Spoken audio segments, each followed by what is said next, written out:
Booyah! Ladies and gentlemen! Are you ready for your moment of bliss? Because what Poppy wants, Poppy gets. Yowie wowie!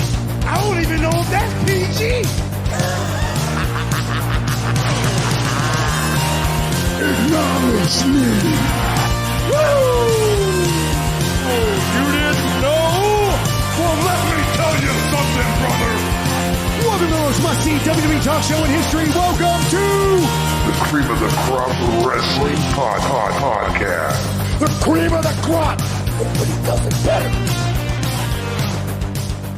It's still real to me, damn it! Hello and welcome to The Bottom Line, a wrestling review of WWE Monday Night Raw, January 9th, 2023. You're listening to the Cream of the Crop Wrestling Podcast, the podcast where Rob and I play out every show with action figures afterwards. We are the hype bros of the program. I'm Patrick. And I'm Rob, and we'd like you to embrace the Kingdom of the Madness by be sure to like, share, and subscribe. Pat, we had like the equivalent of like an Iron Man tag match here to end the show. Oh man, it was like a mini tag team rumble, it seemed like. Man. 50 minutes.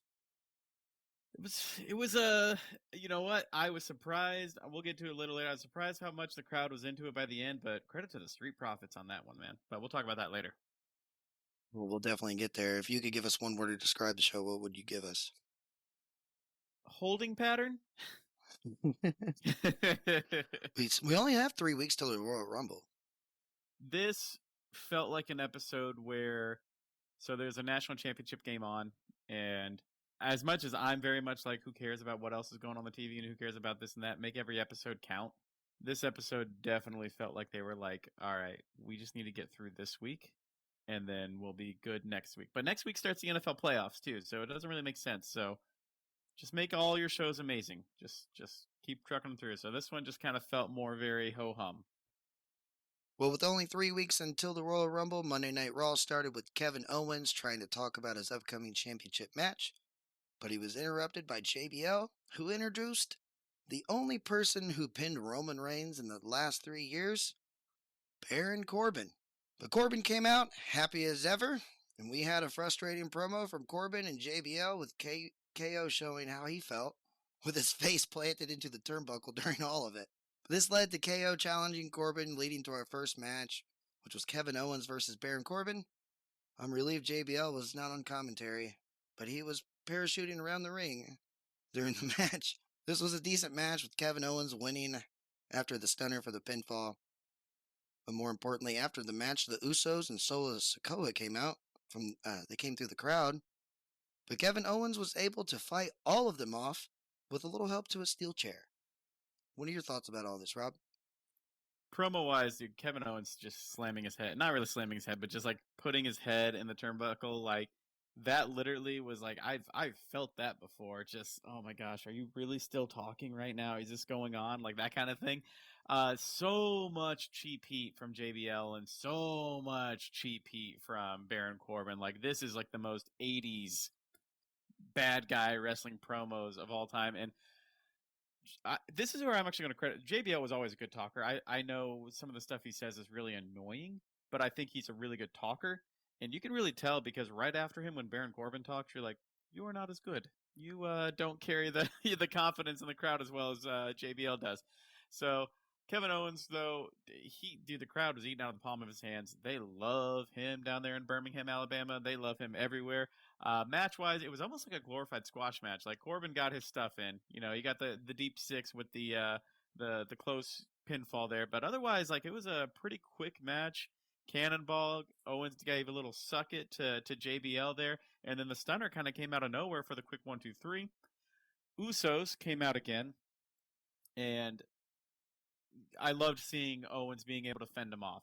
Like, I'm glad no one else came out and helped him out. It really, like, they're trying to show that Owens can take on the bloodline on his own. They're making him try to come across as this huge badass, and he's doing an amazing job at that. So kudos to the whole entire booking squad on that front. Then this is where things got weird for me. Adam Pearce has to be, without a doubt, the most unrespected and worst commissioner we have seen in a long time. For 3 weeks now, he has told the Bloodline to stop coming to Raw, and they still come to Raw. And then as we find out later, their punishment, which generally is nothing, is just a one-match punishment. So since you're here, we're going to let you wrestle on TV, and your punishment is you get to wrestle Dolph Ziggler. And that's what Solo Sikoa does.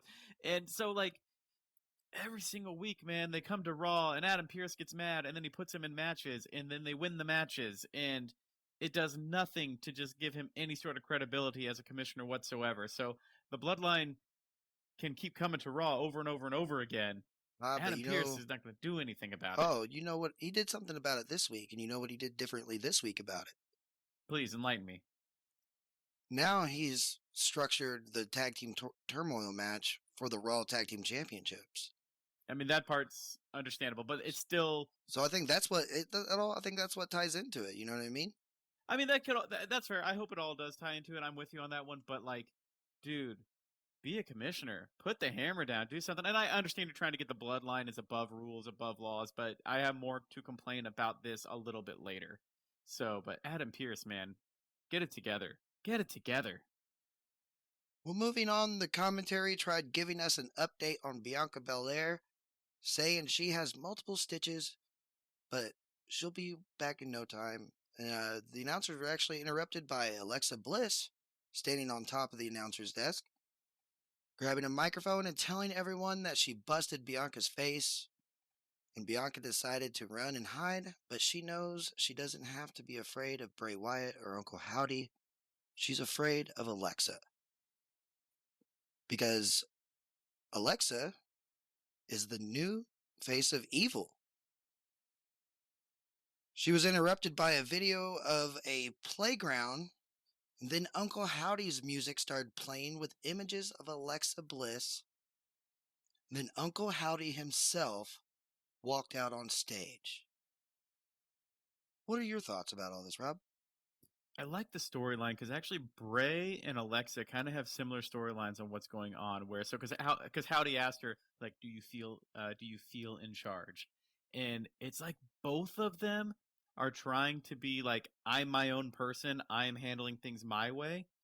But yet it's like Uncle Howdy knows he's the one that's going to control these people by the end of it. And he's just like trying to slowly let them come to that realization. And he's just showing them more and more every single week. Like this week, it was more videos of Uncle Howdy as opposed to just still images. And then all of a sudden he's actually there, but he doesn't do anything, as opposed to last week on SmackDown where he was there and he hurt Bray. So I'm very curious what happens next week. Are we going to see the actual physical altercation between Alexa and Howdy, or how is it going to happen when they actually get near each other? So the storyline's progressing nicely. It's going at a good pace, at least for me, I would say. And I love the correlation between Bray and Alexa are playing it exactly the same way as Uncle Howdy being a figure above them, that they're just trying to say that we're above you, we're not letting you control us, and Uncle Howdy is just like laughing about it, and I love it. Tell you what, this surprised me. I didn't expect to see progression this far. I expected this kind of progression at the Rumble. So Uncle Howdy walking out and just kind of confirming, like, hey, this, like we already knew Bray Wyatt and Uncle Howdy were playing into this Alexa Bliss change of character, and now we have a confirmation here of Uncle Howdy actually, maybe he's the one pulling the strings now. Well, our next matchup was Bayley versus Michin. She's officially Michin now. Damage Control was at ringside at first, but Bayley cut a promo right before the match, dedicating the match to Becky Lynch and giving Damage Control the night off. This was a good match that was pretty even throughout, with Bayley winning with a backslide pin and her putting her feet on the ropes for the win. What are your thoughts about all this, Rob? Solid little match here. Everyone's honestly playing the best part that they should be playing. Michin is a wonderful, just kind of lower to mid-card babyface who's going to always kind of be a jobber, but give a good match to the upper echelon stars like a Bayley, like an Io Sky, like a Bianca, Bayley, Becky Lynch, whoever, Rhea Ripley. So everything about it was just a fine match.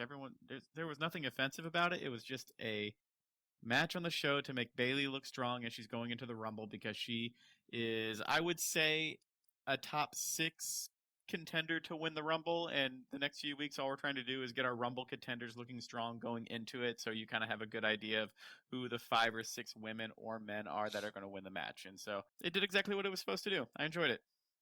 Moving forward, we learned that Johnny Gargano is injured with a shoulder sprain. He'll be out for a couple of weeks. We'll probably expect to see him back around Royal Rumble. And Candice LeRae was being interviewed, and she was interrupted by Rhea Ripley, setting up a match for later tonight. Then next, we got a promo from Austin Theory in the ring saying the champ is here. Seth Rollins came out on crutches, saying he'll be 100% just in time for the Royal Rumble. Both made claims to winning the Royal Rumble match. And Rollins left the ring, leaving his crutch with Theory. And that's when Bobby Lashley came down the ramp, and he passed up Rollins. Rollins made his way to the back. Theory tried to tell Bobby Lashley not to get in the ring, but Bobby got into the ring and speared Theory. And then Bobby cut a promo saying it doesn't matter who's in the Royal Rumble match because he's back and he can't wait to manhandle everybody. What are your thoughts about all this, Rob? Again, Bobby Lashley, not the greatest of promos. This is why he needs guys like MVP in his corner. But from that, promo-wise, everything was fine here. So I will say this is why I enjoy Theory having more backstage promos right now, because the crowd is chanting what at him, and he's still getting a little thrown off when the crowd is not as cooperative. Like, he can get thrown off from things like that still. But granted, I think he's still, 25 years old? Something like that. Like, the dude is still a child, or as I say, kid right now. So give him time. He is doing an amazing job. Right now, it's still that over arrogant, good looking, pompous attitude. Like, he's coming across as like the kid who was like the most popular football player in high school, and then 6-7 years out of high school, he still thinks he's the king of the world, and everyone's like, dude, you're just a guy now. Like, so that's the kind of attitude that he has. Him and Rollins, I hope the feud is over. I don't really know why they're still going. Like, Rollins lost the title. Theory has beat him again with the rematch. Like, let's just move on. Like, it's okay. Like, let's find a new challenger, find something out of this. Looks like they are moving on. Looks like it's going to be Bobby Lashley. Let's move on from both of them then. And he beat Ziggler. I think, because he's beat Ziggler too already as well, right? Yeah, so let's just move on. Let's just get some new challenges out there for him, someone different.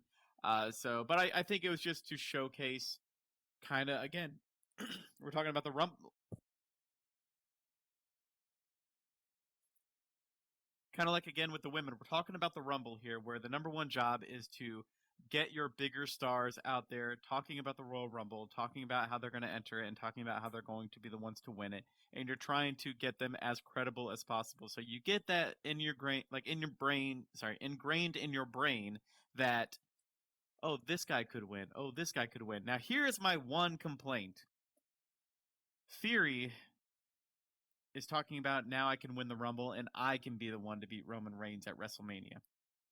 Dude, you had a golden ticket that you could have cashed in at any minute to beat Roman Reigns. Please enlighten me.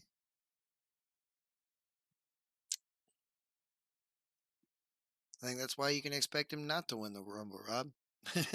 Man, we were one of the few podcasts that was okay with the booking of him cashing in for the United States title. A lot of people just made fun of him and thought it was a terrible booking decision. I liked it. I thought it made the U.S. title bigger, and it also made Theory, who's not credible enough to be a champion yet, a way to get that off of him without having to take the loss. But then you turn around and do something like this. It doesn't make sense to me. Like, you have enough stars to fill out a Royal Rumble. Just have Theory in a United States title match at the Rumble, and it's okay. Then he's all of a sudden not having to lose the Rumble. To me, it just doesn't make sense. He had the golden ticket. He gave it up for a United States title, and now he's talking about doing this to when he could have done that all along. And that one baffles me. It really does. But booking aside, these promos were great. It's setting up the Rumble. Lashley's return came to a huge pop. Rollins is the biggest babyface right now they have on Raw, so all of that was awesome to see those 3 stars in the ring together. So, despite the booking, great promo segment. Well, next up, Rhea Ripley versus Candice LeRae. And Rhea won after slamming Candice into the barricade during the match and hitting the Riptide for the pin. It was a good, quick squash match here for Rhea Ripley. A little sad to see the Poison Pixie lose here, Rob. What do you think about this? I think she'll have her time a little bit later. Right now is not the time for her. I mean, you know how I feel about Rhea. I think she's our Rumble winner. I think she is she's been a MVP of Raw the last 6 months, and I think she'll be the Raw Women's MVP of 2023. So everyone on that roster, get on board, because your entire job is to. Rhea doesn't need you to help her make good. She can do everything on herself. She's proved that. But your job as a women's Raw roster member right now is bow down to the future queen of who is Rhea Ripley. The only thing I just didn't like about this is the crowd was not into this. I thought they I thought they had a really fun match. I thought they had some fun spots there. I loved the submission spot where she threw her into the barricade there before the ending, and I thought a lot of this stuff was really innovative and fun, and the crowd just wasn't feeling it. So I at home enjoyed it, Rhea, and I at home enjoyed it, Candice. So you can have that taken with you.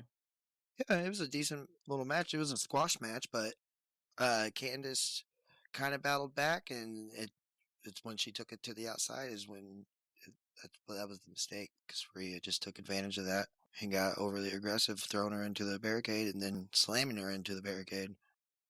Well, next we see Byron Saxton trying to interview Bobby Lashley, but MVP excused Saxton out of the locker room, and this is when we learn MVP was the one who got Bobby back on Raw, and he's trying to mend fences so Bobby can handle his business, but if he wants to expand that business, MVP's number is the same. What do you think about the Hurt Business getting back together, Rob? I am so excited for it now. I know it. I don't know if they want to do it as a heel or face faction. I think they work better as a heel faction, so you got to make Bobby heel again because he got a massive babyface pop, so we'll kind of see how that works out. But we're going to blame Vince because Vince is the one that did it, but they gave up on that way too quickly. They were so good, and it just ended for no absolute reason whatsoever. So, and as we said earlier, you all heard that Bobby promo. He needs an MVP in his corner, man. like I love Bobby, but Bobby's just not a great promo. So MVP, man, he can talk with the best of them. So I like how they're doing this, where it's not an immediate we're getting back together, but Bobby's like, no, like I got some stuff to do right now. We're cool. We're not cool, but we're cool. And it's just one of those things that, like, all right, we'll put it on a back burner for now, and when the time's right, it's gonna be awesome. And he's talking about too, like, I love the way too that they always do a lot of play on words in their promos. You know, he talks about, whenever you want to expand your business, you know where to come to. And speaking of expanding the business, we would love you all to help us expand our business. And the way you can do that is be sure to like, share, and subscribe all of our content that we have here on YouTube. You can find us on Spotify. You can find us on many other podcast platforms, and then also social medias as well. So Facebook, Twitter, Instagram, and TikTok. Best place to find those is in the links down below. Just give a click on there. Be sure to like it, be sure to share it, and be sure to subscribe it. I think a great resolution that we should have all for 2023 is getting 10 of our friends to listen to Cream of the Crop Wrestling podcast. So if we can all have that same resolution goal, we can really make this business expand just as much as the Hurt Business. Well, after another Cody Rhodes promo video, we saw Dolph Ziggler doing an interview. Ziggler was interrupted by Mustafa Ali, and we learned Ziggler turned down the tag team turmoil match with Ali to face Solo Sikoa. A little interesting character development about Dolph Ziggler here, wanting to kind of always have these matches against the young talent here, Rob. Yeah, I'm not really sure exactly character-wise what he's going for here. I can see what they're doing for Raw. I mean, it makes complete sense on that factor where Ziggler is in his early 40s. He's a great worker, and he can get beat all the time, and no one cares anymore. So he's a good person for younger talent to work within the ring and put them over. As for the Mustafa Ali stuff, man, that dude is. I love his in-ring work, but the character they're giving him is like just this annoying little pissant that just won't go away. So I'm not quite sure what they're going for on this yet. So I'm okay waiting and seeing, but dude, he shows up on my screen and I just get annoyed. Like I do. Like I really do. Well, next we get an interview with Bronson Reed, and we see Miz trying to invite Bronson Reed to Miz TV, but Reed tells Miz there is no us, and if you want something, pay me. What do you think about them not putting Bronson and the Miz together, Rob? Thank God, man. Like Bronson Reed, I don't know what his ceiling's going to be. We all have our opinions on that, but he is a new monster heel, and he doesn't need someone like The Miz to talk for him. The Miz, we all love The Miz. We're big Miz advocates, but The Miz can come across as a joke sometimes. And so give Bronson Reed his own thing. Like, let him do some squash matches, but then let him have some better matches, and just let him be a new monster heel that you can push who doesn't need a mouthpiece or he doesn't need someone that he's a lackey for. Just let him be his own man. Loved it. Well, next is our next match, Solo Sikoa versus Dolph Ziggler. And this was a dominant showing for Solo, with Dolph Ziggler being overpowered throughout the match. Solo won, hitting the Samoan spike for the pin. But after the match, the Usos showed up to celebrate with Solo. And this is after being told by Adam Pearce that they should take the rest of the night off. What do you think about this, Rob? Match-wise, it was fine. Kind of what we talked about, where Ziggler is just out there to make younger talent look good that he can put over, and that's what he did.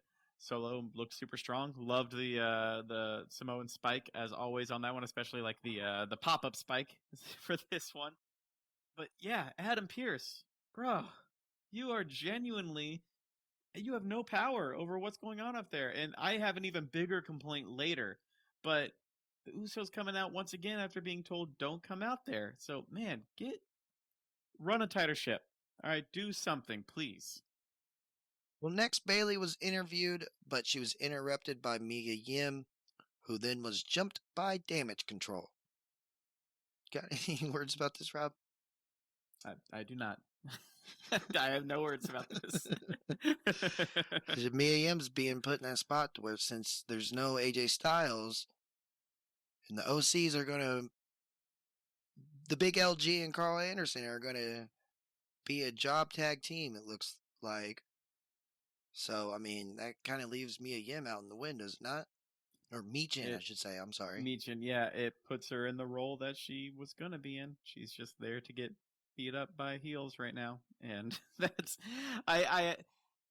She's not someone that I'm really concerned with at all. Like, Damage Control, everyone in there except for Dakota Kai is a bigger star than she is. And so, yeah, there's just nothing about it that I'm like, oh no, not Michin.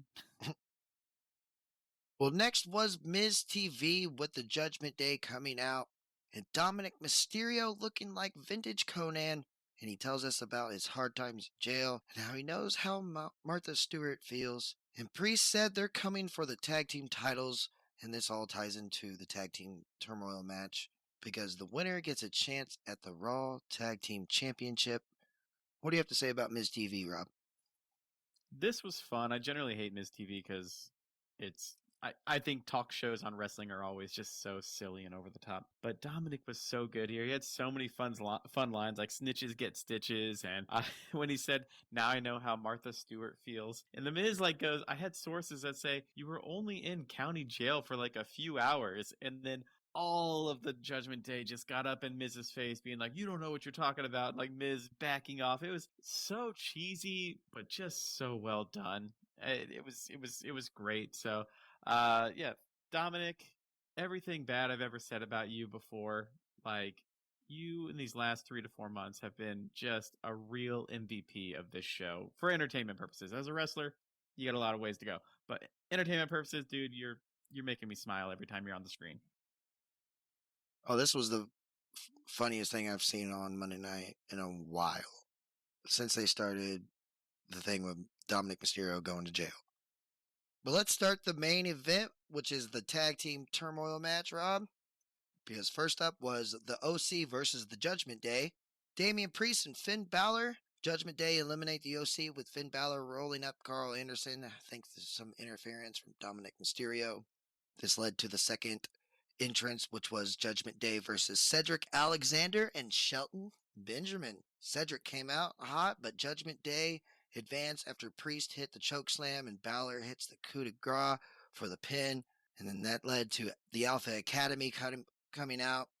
We got to see Otis use the Caterpillar, but later hit a splash on both Balor and Gable, leading to Damian Priest laying Otis out with a lariat for the pin. Balor's ribs were hurt thanks to the splash, leaving Dominic Mysterio to fill in for the final matchup against the Street Profits. This was the longest match that was more storytelling than anything. Dawkins and Ford are the most prominent of the other entrants. But Judgment Day are entering their second year of terror on Monday nights, and Dominic Mysterio rolls up Ford, putting his feet on the ropes, and Rhea Ripley holding them for the pin. Afterwards, the Usos walked out holding up the Raw titles for a stare down to go off the air. Rob, what do you have to say about this tag team turmoil match? This was a main event that was probably about 50 minutes. It was a long match. Really, actually, was pretty entertaining for as long as it was. Usually, matches this long, you can like lose it real quick. I will say I was a little over the roll-ups. I believe there were 2 in this one, not to mention I think maybe 3 or 4 total on the whole night of roll-up finishes. So that was a little off-putting to me.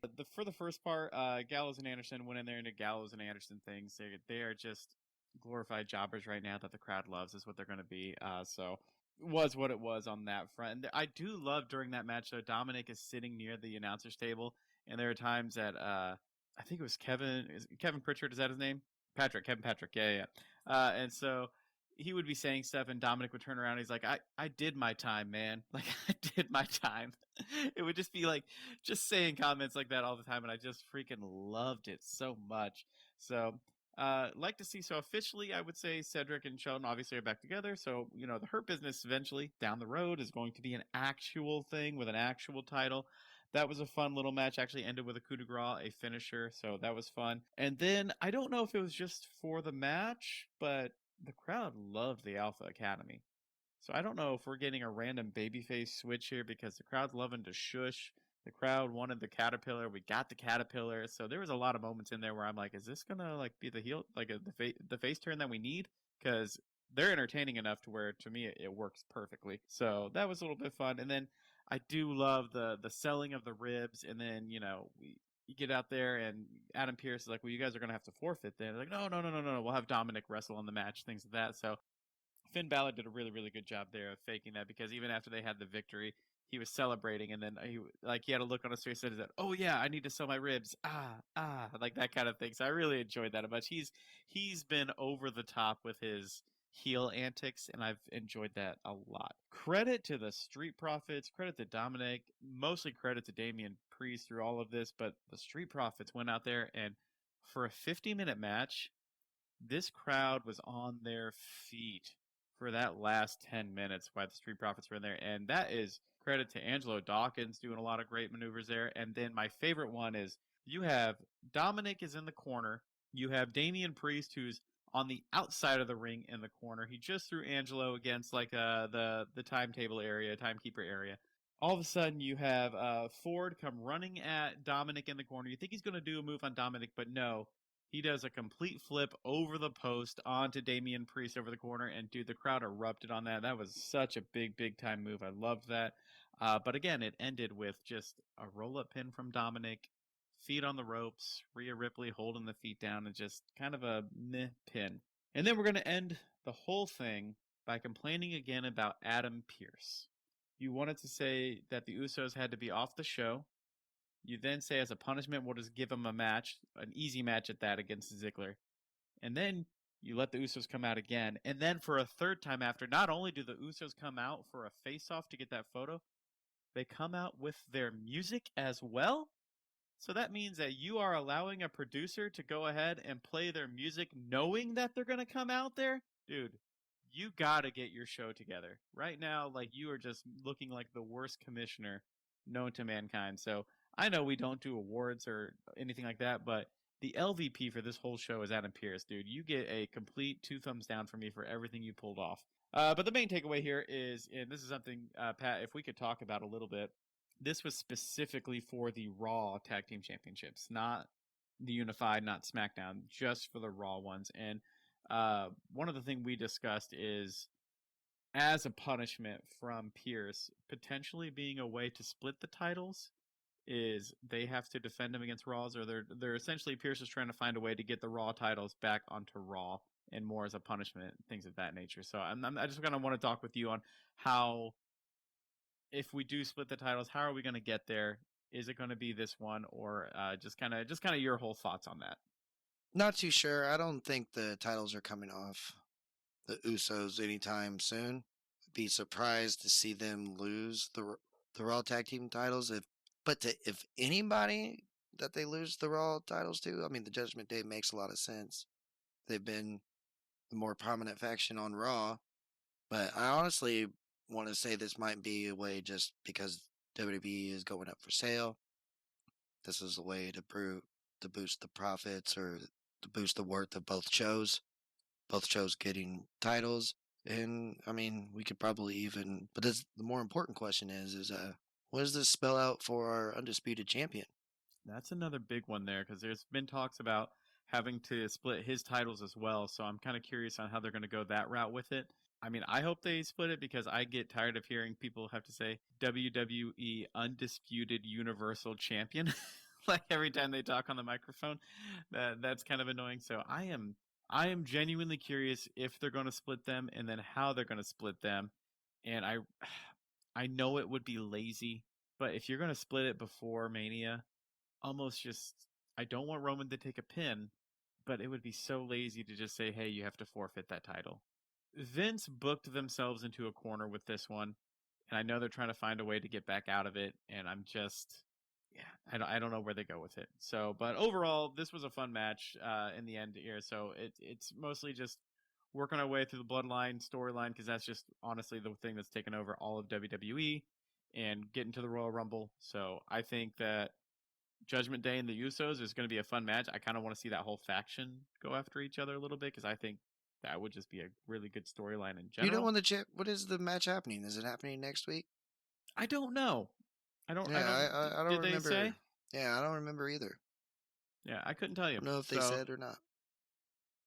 Well, ladies and gentlemen, that's our program. You can embrace the madness with a like, leave us a comment, and be sure to subscribe. All of our content can be seen on YouTube. Check out our TikTok, follow us on Facebook and Twitter. You can listen to our podcast on Spotify, iHeartRadio, and Amazon Music. All links in the description below. Until next time, I'm Patrick. And I'm Rob. And we thank you for listening to Cream of the Crop Wrestling. Good night. Thank you for listening to Cream of the Crop Wrestling. You can embrace the madness by finding us on Facebook at facebook.com/Cream of the Crop Wrestling. Follow us on Twitter at Cream of the Crop W. Subscribe to our YouTube channel by typing Cream of the Crop Wrestling in the search bar. Have fun with us on TikTok at Cream of the Crop Wrestling. And you can always find full episodes of the podcast wherever podcasts are found.